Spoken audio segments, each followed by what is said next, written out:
So throughout history and your investing journey, you've noticed that the stock market can be crazy at times. It can be going through some volatility like it is right now. It can be going through a correction or a crash. I'm going to be playing you guys a clip from a well-known investor that I highly respect named Peter Lynch, who states why he loves volatility and embraces it and how you should approach volatility. Now we'll get to the clip. Are you concerned about the volatility in the financial markets today? Do you think something needs to be done to reduce it? I love volatility. I remember when in 1972 the market went from down dramatically, and Taco Bell went from 14 to 1.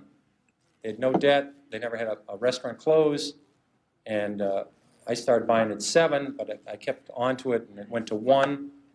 And it was the largest position in Magellan in 1978 when it was bought out by $42 by Pepsi-Cola. And I think it would have gone to 400 if they didn't buy it out. I think volatility is terrific.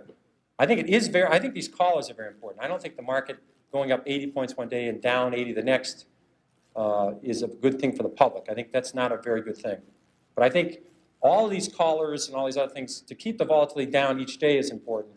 But the market's going to go up and down. Human nature hasn't changed a lot in 25,000 years. And some event will come out of left field, and the market will go down or the market will go up. So volatility will occur, and markets will continue to have these ups and downs. I think that's a great opportunity if people can understand what they own. If they don't understand what they own, they can own mutual funds, try and figure out mutual funds they own, and keep adding to it. Basically, corporate profits have grown about 8% a year historically. So corporate profits double about every 9 years. The stock market ought to double about every 9 years. So I think the next market's about 3,800 today, 3,700. I'm pretty convinced the next 3,800 points will be up. It won't be down. The next 500 points, the next 600 points, I don't know which way they're going. So the market ought to double in the next 8 or 9 years. It ought to double again in the 8 or 9 years after that. Because profits will go up 8% a year, and stocks will follow. That's all there is to it. But you should study history, and history is the important thing you learn from. What you learn from history is the market goes down. It goes down a lot. The math is simple. There's been 93 years a century. This is easy to do. The market's had 50 declines of 10% or more. So 50 declines in 93 years. About once every 2 years, the market falls 10%. We call that a correction. That means that's a euphemism for losing a lot of money rapidly. But we call it a correction. And so 50 declines in 93 years, about once every 2 years, the market falls 10%. Of those 50 declines, 15 have been 25% or more. That's known as a bear market. We've had 15 declines in 93 years. So every 6 years, the market's going to have a 25% decline. That's all you need to know. You need to know the market's going to go down sometime. If you're not ready for that, you shouldn't own stocks. And it's good when it happens. If you like a stock at 14 and it goes to 6, that's great. You understand the company, you look at the balance sheet, and they're doing fine. You're hoping to get to 22 with it. 14 to 22 is terrific. 6 to 22 is exceptional. So you take advantage of these declines. They're going to happen. No one knows when they're going to happen. It would be people tell you about it after the fact that they predicted it, but they predicted it 53 times. And so you can take advantage of the volatility in the market if you understand what you own. So that was a great clip. I'm going to elaborate a little bit more, but quick disclaimer like always before I begin, I'm not a financial advisor, I'm not a professional, and everything I do share with you guys is just my opinion, it's not advice. So please do not buy or sell based off the information I share with you or the opinions I do form. And I'm a big fan of that clip and a fan of Peter Lynch, and I'm reading his book. Link in the description down below for that book, and you can listen to the audio file if you want. Highly encourage it. And the thing I want to elaborate is, again, he stressed on it, but it's for long-term investors, people who are doing research for their stocks. And the reason why I want to elaborate on it is not specifically just for that, is because you got to be careful on entering some positions. Now, I know he stated you can't predict this and that for his overall sense of advice, and I'm not saying, because I'm a long-term investor myself, you can't predict specifically the bottom, even though, by the way, keep an eye out for that future video for where I honestly, I've ran it a couple times where I could actually predict the bottoms for some of these points where it's kind of close, but either way, I digress. What I would say is, yes, get into these volatile spot like points where you see 2008, the dip for like the 2008, 2009, you would have entered here. If you put small positions over time, you would do a lot better instead of just dumping everything you have right here because you saw a little bit of volatility, right? So like right here, we're at the peak of right now, today's volatility. If I move over, you can see it. Like, yeah, we got a little bit of volatility today, but you won't be well off if you invest here, because if you invest at the peak, and let's just say you have small volatility in 2007, then you would take all the way until pretty much 2012, 2011 to recuperate all your back to normal profits, right? And technically that's fine, because in the next few years you end up doubling your money. So long-term wise, it's not a huge big deal, but obviously you want to maximize profits. And to do that, I would say definitely highly encourage you to watch out for my future video in terms of timing the bottom. Even though it is difficult, nobody knows for sure, but I think I do a pretty good job. So definitely be on the lookout for that. But what I'm trying to say is try to assess when it comes to volatility, enter in chunks, and then as it keeps going, just keep buying. Because even if, let's just say, I'm going to give you one tip right here. So right here, there's a consolidation phase. You would know to enter around here, which is the 50% point of the market. And even if you entered heavy here, it would take you about a year to recuperate your losses. And then you'd still enter every time you got more funds to put in. You would allocate more funds as you kept dropping. So you essentially recover around here. And then everything else in the next few years would just be pure profits, right?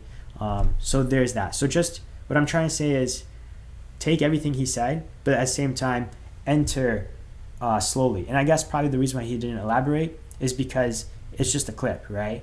Over time, if you just keep dumping overall, let's just say you're investing like $100 a week, just keep at it, right? You're investing $100 a week on the up run, invest $100 a week on the down run, right? So that way, when you get up to here, you profit from these points and you profited from these entry points, right? And overall, long-term wise, here's the 1987 crash that pretty much everybody knows about, right? 1997 crash right here. This is it. Like, even if you went 30 years advanced from 1987 to 2017, you have a 6 times multiple. I already calculated, by the way. So over 6 times multiple from 1987 to 2017. So if you were to retire all the funds that you dumped right about here at the peak, by the way. So I calculated at the peak. So at the peak of 1987, just before the crash, to right here at 2017, you have over 6 times multiple. I think it was like 6.5 or 6.6. So that's huge gains, right? So just keep that in mind. When you invest, definitely this applies to way more to long-term investments and for stocks that you research for. It's not just for short, that technically does not apply for short-term investments. And another thing too, some people, when it comes to, and I fall for this sometimes too, or at least before, not anymore, is when you try to buy something, you do massive amounts of research for it, right? If you're trying to buy a TV, if you're trying to buy a laptop, anything it might be electronics wise, or anything that it's foreign to you, right? You don't know what it is. Essentially, you do a lot of research, or even if you do know about it, you do a lot of research, right? But you look at reviews, but then you go to, like, for example, you're in a bus or your buddy tells you, oh, yo, the stock, it's a really good stock, right? You should probably buy it. You're trying to buy it the next day before the sun comes out. You dump your half your life savings into it. And that is not the way to invest at all. Because, for example, let's say it's a great stock, right? Some of these stocks that crashed during this time, or even during, like, I don't know, right here in 2008, would you want to buy Microsoft at whatever price it dropped? Or even here, I remember Microsoft was like at $160 a share, and then it dropped to $100, I believe. Are you telling me you would not want to buy Microsoft at $100? Like, nothing changed, right? Nothing, especially for Microsoft. Yes, some companies did get affected. By the way, this is during the pandemic right here. 2020, February, bottom of the pandemic. But yes, some companies got affected. But some companies, if you did your research, because everything got dragged down, right?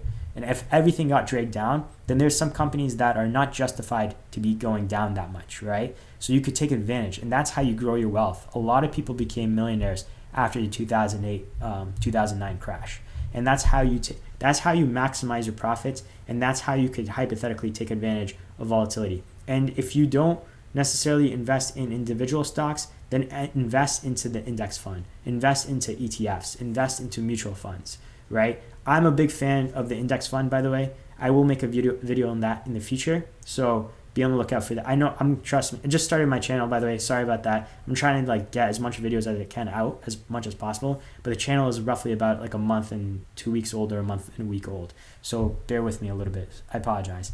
But yeah, so that's the best way to do it. And again, like, actually, I've never said this before, but a lot of you guys are aware. Warren Buffett's famous quote is, be fearful when everybody's greedy, and be greedy when everybody's fearful. So just keep that in mind. Again, this is all just my hypothetically opinions from others and well-known investors, and then my opinion as well. It's not advice. Definitely do your research. Again, like always, I advocate that all the time. Do your research and due diligence before buying and selling. Just because like you worked hard for your money, definitely make sure you don't throw it away like nothing, almost, in a way, right? But in the long term wise, sound investments, you do your research, you should be fine in the long term. Just because, like, for example, right here, 1987, as long as you believe in the overall market, though. If you don't believe in the overall market, that it's going to go up, then all this video is useless for you. But if you believe that the market essentially over time is going to go up no matter what, then you're fine. Even if you hypothetically enter at the peak, right? You enter at the peak of 2007 right here, you were still fine. You definitely, it looks like you tripled your money no matter what, without even doing calculations. So yeah.